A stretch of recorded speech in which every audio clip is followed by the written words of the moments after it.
Being mindful is not to forget our body and mind. At the same time, we don't focus on them or other things either.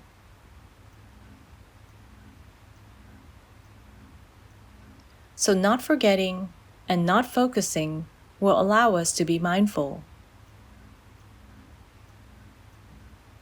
Honestly, 100% of people in the world are not mindful.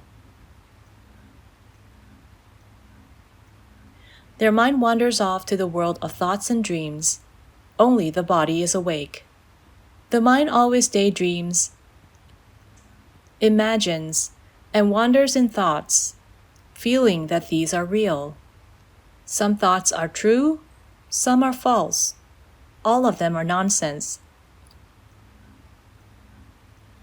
Indeed, very few people can become mindful. How can we become mindful?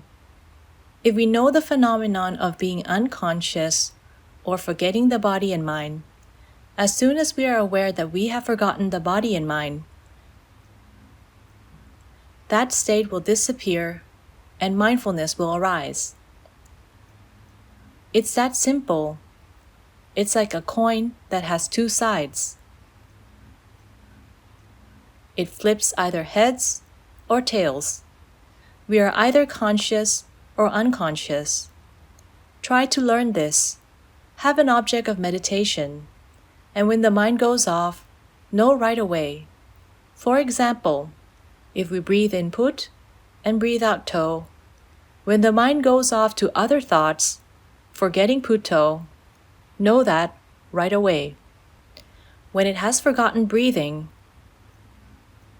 know that the mind has lost in thought, like thinking about gun khmer or free boxing.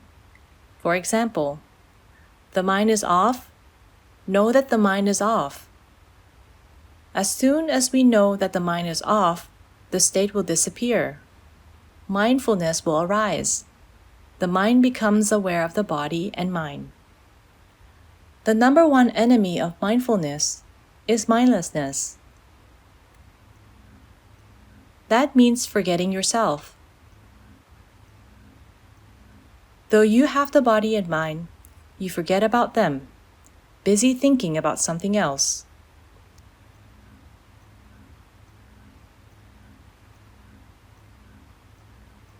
The number two enemy is over-focusing, which is actually a form of mindlessness. In fact, I want to use a straightforward term with it. Over-focusing is not quite right. The correct term would be mindlessly over-focusing.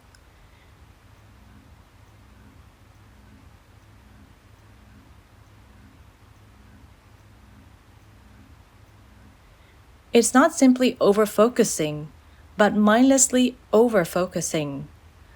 Like when we practice by breathing, we mindlessly over-focus at the breath, sinking in it without knowing.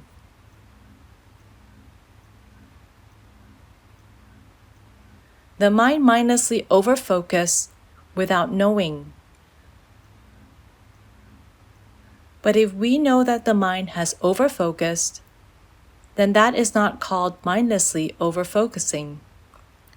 However, when most of us practice, say we watch the stomach inflate and deflate, the mind has sunk in the stomach and we don't know it. That is called mindlessly over-focusing as well. Or when we practice walking meditation, the mind wanders out by focusing on the feet or the floor. That is mindlessly over-focusing. When we move our hands in patterns and the mind concentrates on the hands, that is also mindlessly over-focusing. So there are two kinds of mindlessness. The first and worst one is forgetting the body and mind. The second one is mindlessly over-focusing, where the mind overly concentrates on a particular object, Like when we watch the breath and focus on the breath, or when we watch the stomach inflate and deflate, but we focus on the stomach and don't know that the mind has moved to the stomach. That is called mindlessness, not mindfulness. Some people claim that they were mindful all the time, such as knowing the stomach inflating and deflating. However, they weren't aware that the mind was concentrating on the stomach. That was not real mindfulness, but mindlessness. It is mindlessly over-focusing. On the other hand, wandering off is forgetting the body and mind. You'll likely be born in unpleasant realms. However, mindlessly over-focusing can lead you to pleasant ones, though never nirvana. The Lord Buddha mentioned this before. Once a divine being asked him, "How did you cross over the expanse of water, or defilements?" He answered, "I crossed over the expanse of water, or defilements, by neither wandering off nor over-focusing. If I wandered off, I would sink. If I over-focused, I would float." I neither wandered off nor over-focused. That was how I crossed the expanse of water. That is why mindfulness serves as an essential starting point. Mindfulness is the state in which the mind neither wanders off nor over-focuses, while being aware of the body and mind as they are. Eventually, this will lead to wisdom cultivation. Know the body as it is. Know the mind as it is. Seeing the three characteristics of existence in the body and mind is called vipassana. In the initial stage of learning mindfulness, we become aware of the existence of the body. We become aware of the presence of the mind, emotions, feelings, and consciousness. That is called formless phenomenon or mind. We must be aware of the body and mind. Instead of letting the mind wander off all day through the senses of eyes, ears, nose, tongue, body, and mind. Otherwise, it will become the path to unpleasant realms. We also must not over-focus on the body and mind, as it can cause stress. Over-focusing can lead to pleasant realms, but not nirvana. Why not? Because wisdom does not arise from such action. We won't see the three characteristics of existence this way.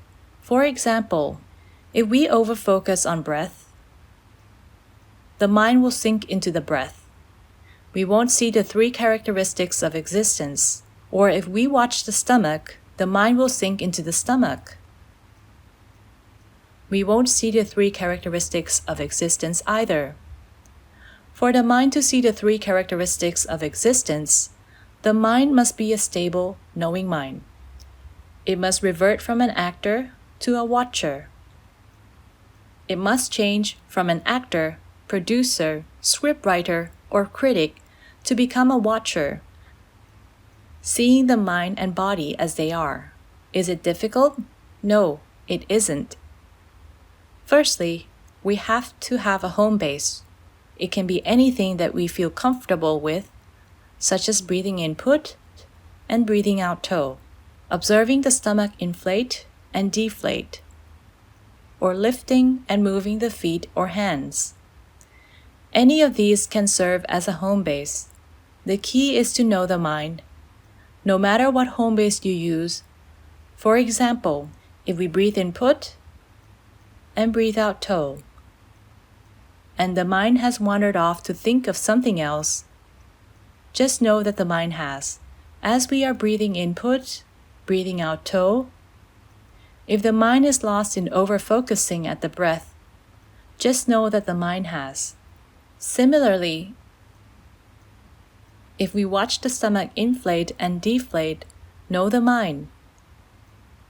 When the mind has lost in thought, know that it has. When the mind has become overly fixed on the stomach, know that it has. Observe two mental phenomena: wandering off and over-focusing. Wandering off means the mind has forgotten its home base. Most of the time, it wanders off to thoughts. On the other hand, over-focusing means the mind sinks right into the home base and stays there, knowing nothing else. Let's observe these two phenomena.